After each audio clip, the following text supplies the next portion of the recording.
आप देख रहे हैं दृष्टि नाउ, नजर हर खबर पर। जेएमएम के वरिष्ठ नेता सुप्रियो भट्टाचार्य ने बीजेपी पर फिर से हमला बोला है। उन्होंने कहा कि भाजपा इस बात को स्वीकार नहीं कर पा रही है कि कोई आदिवासी नेता मुख्यमंत्री हो। उन्होंने झारखंड बीजेपी प्रदेश अध्यक्ष का एक बयान जारी करते हुए कहा कि जिसमें एक ईडी हमारी पार्टी की एजेंसी है। पूर्ववर्ती सरकार में झारखंड में एग्रीकल्चर मीट के दौरान पूजा सिंघल कृषि सचिव थी। इस समिट में भी भारी गड़बड़ी हुई थी। मनरेगा और कृषि घोटाले से ध्यान भटकाने के लिए पूजा सिंघल को क्लीन चिट दी गई। हेमंत सरकार में अगर एक भी वित्तीय गड़बड़ी हुई है तो उसे बीजेपी उजागर करके दिखाए। नाइने आधार पर हेमंत सोरेन को डिस्टर्ब नहीं किया जा सकता है। बीजेपी सरकार को अस्थिर करने की साजिश रच रही है। कानूनी तौर पर बीजेपी कुछ नहीं कर सकी तो नौकरशाही के आधार पर सरकार को घेरे में लेने की कोशिश कर रही है। दिल्ली में सरकार को अस्थिर करने की साजिश रची जा रही है। पूजा सिंघल के चार्टर्ड अकाउंटेंट खुद कह रहे हैं कि उस पर ईडी दबाव डाल रही है कि मुख्यमंत्री का नाम लिया जाए।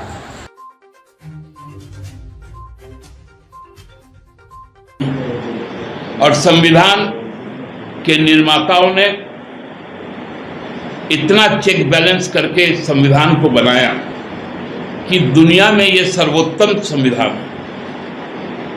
ये फ्लेक्सिबल भी है और बड़ा कड़ा प्रतिबंध भी लगा। और 9A के तहत रिप्रेजेंटेशन एक्ट 1951 के तहत वो जितनी फ्लेक्सिबल है उतनी ही रिजिड है कि 9A में सीधा तौर पर आप जनप्रतिनिधि रहते हुए गवर्नमेंट के साथ किसी कॉन्ट्रैक्ट में नहीं जा सकते, गवर्नमेंट के साथ किसी तरह का बिजनेस नहीं कर सकते, सप्लाई नहीं कर सकते। लेकिन यदि वो आपका पुश्तैनी व्यवसाय पहले से हो और उससे सरकार के साथ सीधा संपर्क ना हो तो आप उस व्यवसाय को कर सकते हैं। और खासकर माइनिंग लीज के ऊपर में तो बहुत स्पष्ट शब्दों में लिखा हुआ है कि माइनिंग लीज सरकारी सेवा के साथ जुड़ा है ही नहीं। इस पे कई फैसले आ चुके हैं। इस राज को लूटने से बचाने के लिए पुनः उस तरह की चुनौतियां आ रही है जिसको हमको रोकना पड़ेगा। हम लोग देख रहे हैं एक ट्रेंड सा बन गया है। अब किसी भी राज्य में आप चल जाइए, राज्य पुलिस को अब पूरी तरह से, जबकि लॉ एंड ऑर्डर राज्य की सब्जेक्ट है, उसको हटाकर सेंट्रल फोर्सेस को लगाया जा रहा है। कल का एक घटना बड़ा इस संघीय, चूंकि माननीय प्रधानमंत्री जी कोऑपरेटिव फेडरलिज्म की बात किए थे पिछली बार जब लोगों से मुखातिब हुए थे, और हम लोगों ने देखा कल रात को 12 बजे एक छोटा सा कार्यकर्ता का बिल के लिए रात को इमरजेंसी हाईकोर्ट बैठ रहा है अपने घर पर। भाजपा के एक कार्यकर्ता को जिसको पंजाब पुलिस अरेस्ट करके ले जा रही थी, उसको हरियाणा पुलिस ने पंजाब पुलिस के हवाले से जबरन छुड़वाया संगीन के नोक पर और फिर दिल्ली पुलिस के हाथ में दिया। उस पर जब रेगुलर वारंट निकला तो रात को 12 बजे हाईकोर्ट बैठ गया। हम किस स्तर पे जा रहे हैं? यह भयावह है संघीय व्यवस्था के लिए। इसलिए मैं कहा कि यह कुर्बानी देने के लिए अब हम लोगों को तैयार रहना पड़ेगा। दादा, आप जब लोग समझ गए कि चीजें एसीबी के पास से, चीजें हाईकोर्ट से ईडी के तरफ जा सकती है, तो ये संपूर्ण साजिश को रचा गया कि इस सरकार को अस्थिर कैसे किया जाए। देश के बड़े बड़े संविधान विशेषज्ञ जो निर्वाचन आयोग के भी सलाहकार रहे, उन्होंने भी कहा कि 9A का प्रावधान किसी को डिस्क्वालीफाई होने के लिए जो है, उस पे हेमंत सोरेन जी को डिस्टर्ब नहीं किया जा सकता। तो एक मनोवैज्ञानिक दबाव बनाने की, क्योंकि कानूनी तौर पर, संवैधानिक तौर पर आप कुछ तो कर नहीं सकते, तो एक मनोवैज्ञानिक प्रेशर क्रिएट करो ताकि ब्यूरोक्रेसी में यह खलबली मचे, जिसमें आप लोगों का बहुत बड़ा योगदान आ रहा है मीडिया के माध्यम से, कि राज्य सरकार अस्थिर है, कभी भी कुछ हो सकता है। मुझे तो आश्चर्य हो रहा है झारखंड मुक्ति मोर्चा को, जो कभी कोई सीरियस नहीं लेता था, यकीन मानिए अब राष्ट्रीय चैनल भी हमसे बात करते हैं। मैं चैनलों का विशेष नाम नहीं लूंगा, लेकिन अब उनको भी लगने लग गया कि दिल्ली में जो कहानी गढ़ा जा रहा है, जो बेलून फुलाया जा रहा है, वो रांची आते आते फुस हो जा रहा है। कोई चीजें टिकी नहीं रही। मैं कुकृत्य वो लोग कर सकते हैं, उसको आगाह करने के लिए तो हमने आपको दिखाया। और ऐसा भी नहीं है कि मीडिया को न्याय व्यवस्था संज्ञान में नहीं लेती। सुप्रीम कोर्ट में ऐसे बहुत सारे आपको उदाहरण हैं, चाहे वो एनआरसी का मामला हो, चाहे वो बुलडोजर चलाने का मामला हो, सुप्रीम कोर्ट ने सुमोटो कॉग्निजेंस लिया और उस पर कार्रवाई की, अपना दिशा निर्देश दिया। इसलिए पांडे जी, आप ये यदि कहते हैं तो हम लोगों को इसलिए तो डर लगता है कहीं ये नैरेटिव प्रेस भी तो नहीं सेट कर रहा है। दूसरा में डेवलपमेंट था 2014 में हाईकोर्ट ने जो पीआईएल दर्ज था, वहां पर यही मनरेगा के मामले में ईडी को रेफर किया था कि आप इस मामले में अनुसंधान करें, और उसी अनुसंधान के क्रम में जो परसों यहां पर छापा पड़ा, जो कल तक जारी रहा, कुछ गिरफ्तारियां हुई, कुछ नगद पैसे प्राप्त हुए, कुछ तो मैं गलत शब्द बोल गया, बड़ी मात्रा में। वो सभी चीजें सामने आई तथ्यों के साथ। अब जब सारा खेल एक्सपोज होने लगा, तब भारतीय जनता पार्टी ने एक नया बवंडर खड़ा किया कि ये मूर्खों की जमात, आदिवासी और मूलवासी, इसको कैसे इतना हिम्मत हो जाता है कि विश्व की सबसे बड़ी पार्टी की मुख्यमंत्री रहे हुए लोग पर उंगली उठाएं, उनको जांच के दायरे में लाएं। इसी मंशा से उस दिन सुबह से परसों और आज तक इसे नया नामांकन किया गया। मैं तो 2013 और 14 में जो हेमंत सोरेन की सरकार चली, आज खुली चुनौती देता हूं, उस 15 महीने के कालखंड में और इस 28 महीने के कालखंड में एक भी यदि वित्तीय अनियमितता हुई तो उसको उजागर करें।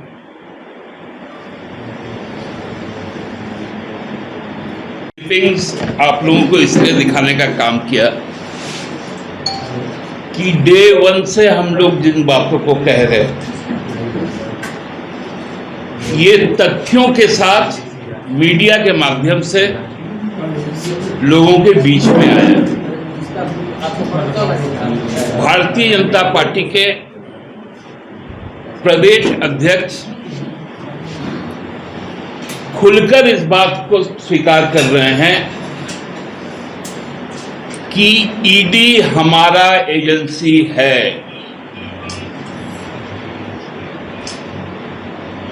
क्योंकि ईडी केंद्र सरकार के अधीन है।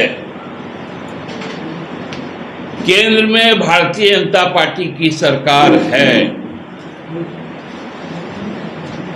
इसलिए भारतीय जनता पार्टी को स्वीकार नहीं है कि यहां का कोई मुख्यमंत्री आदिवासी हो। भारतीय जनता पार्टी मांगती है कि पूर्व में जैसे छत्तीसगढ़िया सबले बढ़िया था, उसी तरह यहां कोई सामंतवादी पूंजीपति शोषक समाज के लोग इस कुर्सी पर बैठने का काम करें। आप लोगों को याद होगा कि विधानसभा की एक समिति बनी थी मनरेगा पर, जिसके अध्यक्ष तत्कालीन विधायक विनोद सिंह जी थे। उस कमेटी में 2 और सदस्य थे, एक अरूप चटर्जी थे और दूसरा जनार्दन पासवान जी थे। वो लोग मनरेगा का स्थल निरीक्षण करने चतरा गए हुए थे और चतरा जाने के बाद तत्कालीन उपायुक्त पूजा सिंघल के द्वारा जो गड़बड़ झाला किए गए, आज आप लोग से मुखातिब होंगे, आप ही लोग के माध्यम से कुछ आपके क्लिप्स है, वो सबसे पहले आप लोगों को दिखा दें।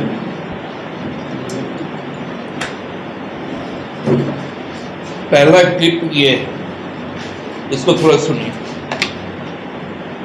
केंद्र की सरकार कहते, केंद्र की सरकार ईडी है, केंद्र की सरकार किसकी है? बीजेपी की है। तो हमने ही छापा मार के उनके चेहरे को उजागर कर दिया, उनकी संपत्ति को उजागर कर दिया।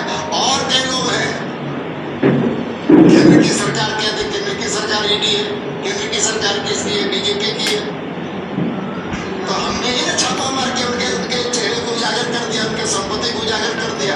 और कई लोग हैं, केंद्र की सरकार कहते, केंद्र की सरकार ईडी है, केंद्र की सरकार किसकी है? बीजेपी की है। तो हमने ही छापा मार के उनके चेहरे को उजागर कर दिया, उनकी संपत्ति को उजागर कर दिया। और कई लोग हैं, केंद्र की सरकार कहते, केंद्र। तत्पश्चात जेवीएम के द्वारा भी कई शिकायतें की गई थी बाबूलाल मरांडी जी के द्वारा खूंटी जिला के संदर्भ में। तब राज्य सरकार ने 2012 में एक जांच कमेटी बनाई अर्जुन मुंडा जी। उस जांच कमेटी ने जांच की प्रक्रिया शुरू की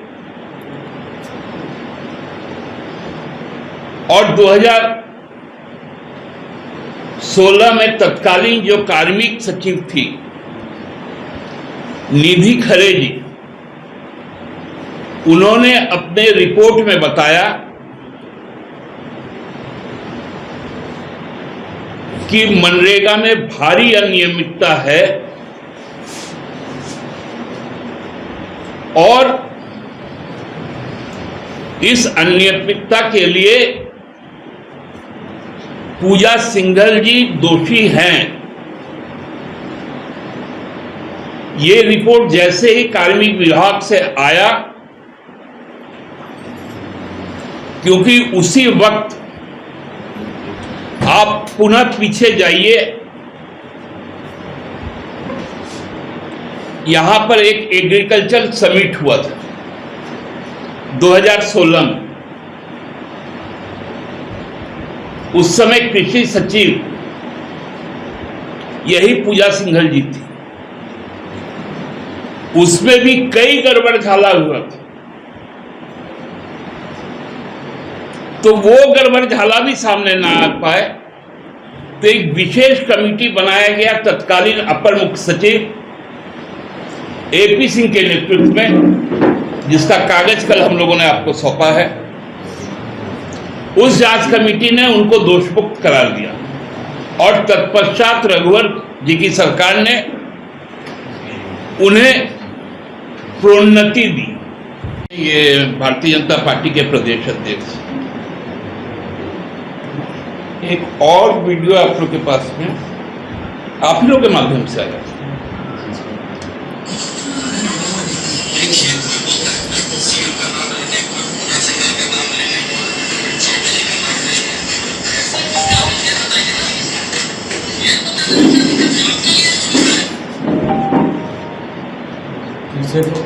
सुनाई नहीं पड़ा फिर से।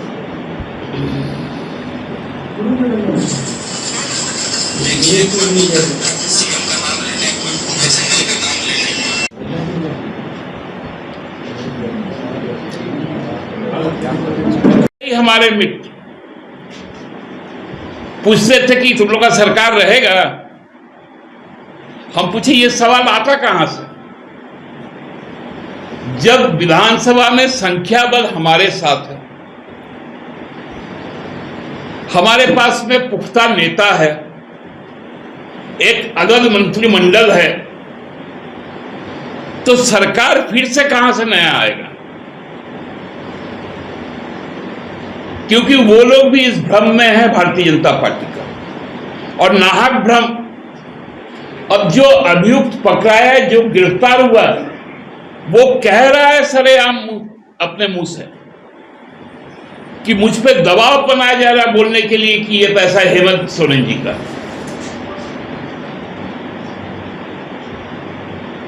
उसकी स्वीकारोक्ति है, और ये मेरे सामने नहीं है, प्रेस के सामने है। आज वो हिरासत में है, उससे सवाल जवाब हो रहे हैं। हो सकता है वहां और भी कुछ खेला हो जाए। हम इस आशंका से कहां से हम लोग पार पाएंगे?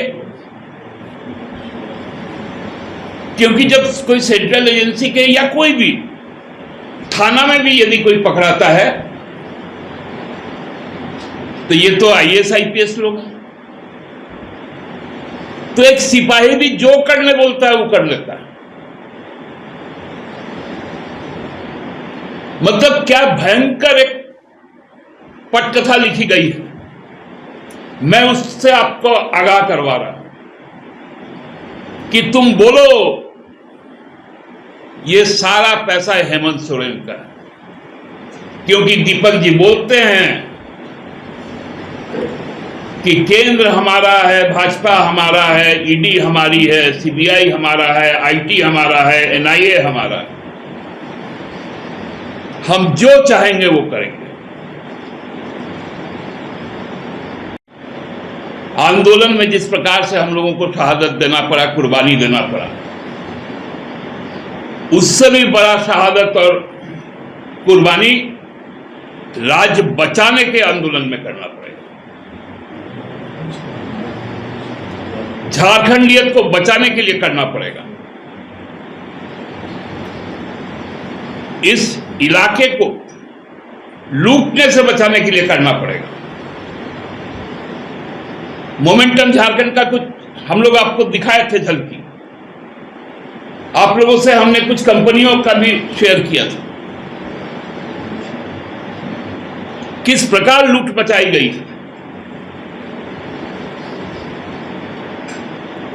कृषि समिट का भी वो एसीबी के अंदर जांच में है। इन तमाम चीजों को ढकने के लिए ये कार्रवाई हो रही है, और ये कार्रवाई एक ऐसे समय पे चुनकर हो रही है जब एक गैर आधार का मामला लोगों ने फ्रेम करके इस इलेक्शन कमीशन ऑफ इंडिया को भेजा।